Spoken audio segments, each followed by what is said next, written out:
Oke guys, welcome to Daily Charting with Toshi, di mana kita akan daily chart your favorite cryptocurrencies. Oke, dalam 24 jam terakhir, cryptocurrency market kembali terkoreksi sebesar 4,81%. Dengan total market cap mencapai 1,83 triliun US dollars. Nah, kita bisa lihat sekarang Bitcoin kembali di angka 41.000, lebih tepatnya 436 dolar. Itu adalah penurunan sebesar 5,31% dalam 24 jam terakhir. Untuk Ethereum kembali di bawah 3.000 US dollars dengan harga 2.728 dengan penurunan sebesar 6,82%. BNB juga di bawah lagi 400 sekarang dengan penurunan 3,47 dan seterusnya. Ya, mungkin yang cukup besar, Cardano lumayan ya 5,49, Solana lumayan juga 7,07, AVAX 6,52 dan seterusnya ya. Nah, kita sekarang lanjut ke Bitcoin. Untuk Bitcoin kita bisa lihat dia semakin mendekati ke MA20 seperti yang kita bahas dari DCWT beberapa hari lalu ya. Basically dari pump waktu di sini ya. Jadi kita bisa lihat bahwa Bitcoin dia dengan sangat jelas ke reject di daerah yang sama sekitar 3 kali ya. Di sini pada tanggal 8 dan 9 ya. Lalu pada di sini juga tanggal 15 dan 16 dan terakhir terjadi pada tanggal 1 dan 2 Maret. Nah, kalau kita lihat ya seperti yang kita bahas kemarin ada kemungkinan bisa head and shoulders di sini ya. Nah, di sini head and shoulders ini juga dibantu dengan adanya MA20 dan 50 di sini. Jadi ada seperti confluence lah ya. Nah, semoga saja dengan ini dia bisa kembali lagi ke atas. Nah, kalau mungkin ada yang berpikir, wah bang, tapi neckline-nya nggak percis. Ya, gini ya. Pada faktanya, pola-pola seperti ini terjadi di market itu nggak rapih. Ya, kadang-kadang shoulders yang kirinya bisa lebih pendek daripada yang kanan, kadang-kadang yang kanannya lebih dalam, dan seterusnya. Ya, jadi makanya gue bilang sekali lagi kalau untuk pola ya pola-pola candles, gue pakai tapi bukan untuk jadi patokan gue masuk ke market. Masuk ke market gue lebih enak untuk menggunakan moving average dan juga support struktur ya. Dan juga ya tentu juga resistance struktur ya. Jadi kurang lebih seperti itu untuk Bitcoin. Nanti untuk detailnya kita akan bahas di belakang. Sekarang kita akan masuk ke newsnya dulu. Oke, dan kita masuk ke beritanya. Sekarang Binance mulai memblokir akses kripto bagi orang-orang Rusia yang menjadi target ya. Kita langsung bahas beritanya. Jadi seperti yang kita ketahui, Amerika Serikat dan sekutunya telah memberlakukan sanksi terhadap Rusia menyusul serangan Moskow ke Ukraina sejak pekan lalu. Salah satu pemblokiran dilakukan oleh Binance, ekosistem blockchain dan pertukaran aset digital terbesar di dunia. Namun, pemblokiran akses ini hanya dilakukan ke sejumlah pemegang akun Rusia yang ditargetkan oleh sanksi internasional. Jadi nggak semua orang Rusia ya. Lalu CEO Changpeng Zhao atau CZ mengatakan pertukaran kripto tidak akan mencegah semua orang Rusia mengakses platformnya. Dari quote, Binance mengikuti aturan sanksi dengan sangat ketat. Siapapun yang ada dalam daftar sanksi, mereka tidak akan dapat menggunakan platform kami. Bagi siapapun yang tidak dalam tanda kurung masuk daftar, mereka dapat melakukannya. Ya, ini kata CZ dalam wawancara dengan Bloomberg TV Rabu lalu. Jadi apa buat kalian yang mungkin tinggal di Rusia sekarang, tenang. Nggak berarti karena kalian tinggal di Rusia, semua akun kalian akan di-freeze. Nggak. Hanya orang-orang yang masuk ke list sanksi internasional saja ya. Yang mungkin salah satunya adalah Putin ya, otomatis lah ya, orang dia yang mulai. Lalu selanjutnya kita bisa lihat CZ juga mengatakan bahwa tidak tahu berapa banyak akun individu yang terkena sanksi yang telah dibekukan. Yang pasti kata dia, Binance memiliki tim kepatuhan atau compliance ya. Ini kalau bahasa Indonesia jarang banget kita ngedengar tim kepatuhan ya. Yang terdiri dari orang-orang dengan latar belakang penegak hukum yang menangani proses tersebut ya. Nah, laporan dari Bloomberg juga menyatakan ekosistem pertukaran kripto besar lainnya seperti Kraken dan Coinbase juga telah menolak untuk memblokir akun orang Rusia yang tidak terkena sanksi. Karena gini, backgroundnya pernah Binance, Coinbase, dan Kraken ini pernah ditekan untuk kesannya nge-ban semua akun-akun yang dimiliki oleh orang Rusia. Yang menurut gue juga itu nggak fair ya, karena nggak semua orang Rusia juga pro dengan perang ini gitu kan. Dan menurut gue nggak make sense juga kalau mau memberikan sanksi ya ke orang-orang yang tepat gitu ya. Dan menurut gue yang dilakukan CZ ini bagus ya, nggak main semua orang Rusia di ban gitu ya. Nah, jadi kurang lebih seperti itu beritanya dan semoga saja perang ini cepat selesai. Kalau otomatis perang sudah selesai, market menurut gue bisa jauh lebih bullish lagi. Oke, dan balik lagi ke Bitcoin. Nah, kita bisa lihat ya, Bitcoin semakin mendekati ke MA20. Jadi kalau gue pribadi, gue sudah siapin buy limit di MA20. Nah, buat lo bisa pilih nih. bisa pilih ke MA20 atau 50, which is lumayan dekat-dekat sih, cuma beda sekitar $400 ya. Jadi terserah kalian. Tentunya ini buat yang konservatif ya. Nah, buat yang agresif sebenarnya sekarang sudah mulai tembus ya si MA20-nya. Jadi mungkin bisa juga kalian pertimbangkan di MA200, which is sama persis seperti ya bisa dibilang almost exactly the same price ya, itu di 40.000 lebih $719. Sementara kalau di MA20 daily-nya di 40.000 lebih 723. Jadi basically almost the same ya. Jadi untuk hari ini yang agresif dan yang konservatif basically di daerah yang sama ya. Jadi kurang lebih seperti itu untuk buy limitnya. Tapi kalau untuk secara makronya kita bisa lihat bahwa not bad ya, masih not bad. Dan ya seperti yang tadi gue bilang di depan, andaikan benar-benar dia bisa terpantul di daerah MA20-an ya dan 50-an dan membuat pola seperti ini, ya siap-siap kita ada kemungkinan bisa inverted head and shoulders. Dan tentunya ini mulai bisa terlihat apabila dia sudah mulai tembus daerah sini ya, di inverted head and shoulders, menembus ke sini, mungkin reject oleh resisten di sini, turun lagi dan terpantul lagi di daerah sini, alias menjadikan tadinya daerah resisten berubah menjadi support. Nah, kalau sudah terjadi seperti itu, berarti terkonfirmasi bahwa ini inverted head and shoulders. Ya, for now kita lihat dulu apakah dia terpantul di MA20 atau 50. Ya, kalau dia terpantul, semakin besar probabilitasnya dia inverted head and shoulders. Nah, tapi kita harus bahas juga peluang bahwa bisa aja ini ngedrop, gitu ya. Kalau ini ngedrop seperti apa?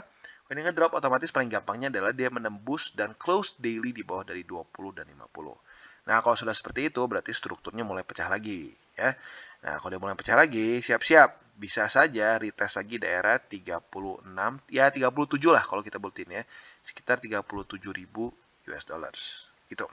Nah, tentunya buat yang berpikirnya lebih pesimistis seperti itu, ya itu mungkin lebih masuknya ke double top. Ya, walaupun double topnya ada aneh ya di sini. Kita bisa lihat 2 kali seperti ini. Jadi, makanya for now, gua masih lihatnya lebih ke inverted head and shoulders. Kalau dia tembus, nah baru kita perhatikan lagi daerah 37.000 ya. Jadi kurang lebih seperti itu untuk Bitcoin. Dan mumpung kita baru mulai, sekali lagi gue ingatkan, DCWT ini bukanlah bagi-bagi sinyal. Itu yang pertama.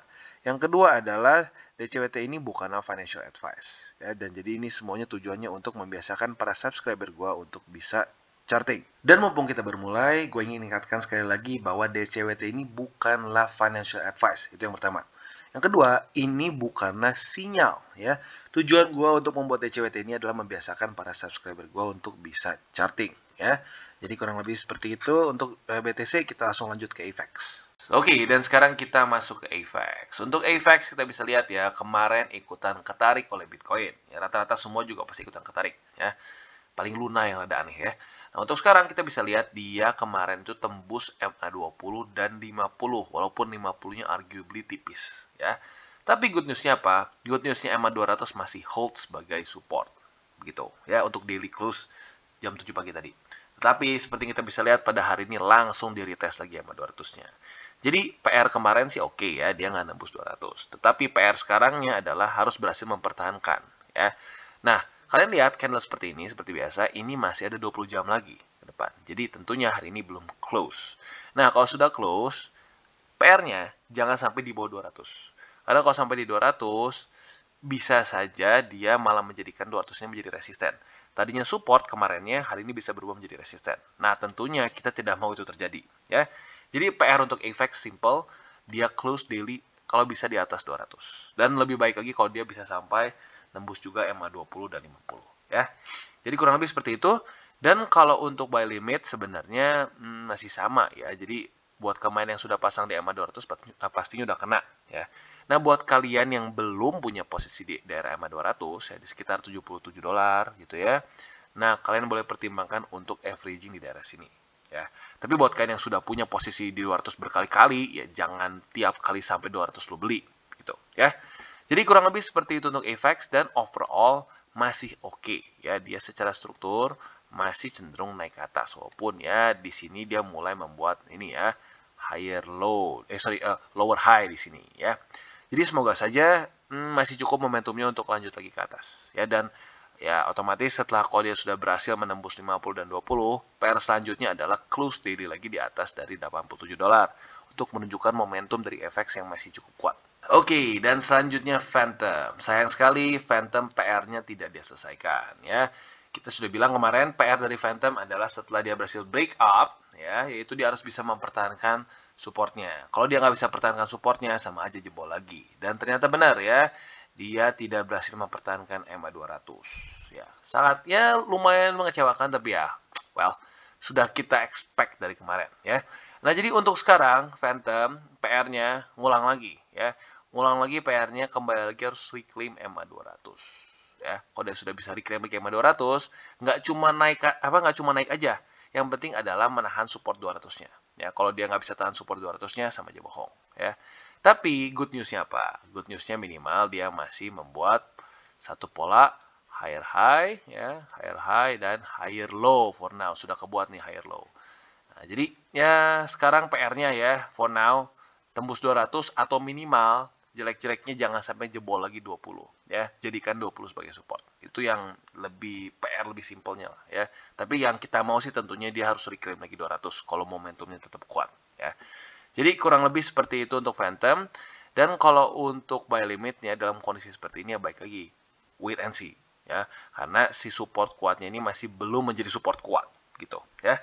Dan mungkin PR lagi ke depannya apabila Phantom sudah bisa menaklukkan MA 200 lagi dan menjadikan 200 sebagai support adalah jangan sampai kepukul oleh MA 50 nih, karena kita bisa lihat MA 50 semakin mendekat ya. Jadi sekarang bisa dibilang Phantom ini seperti kegencet gitu ya. Kegencet antara support dan resisten. Jadi ya kita harus lihat ke depannya siapa yang menang. Dan kalau dalam kondisi seperti ini ya, gue lebih prefer untuk menjadi lebih konservatif. Tapi buat yang agresif, kita bisa cover our chart.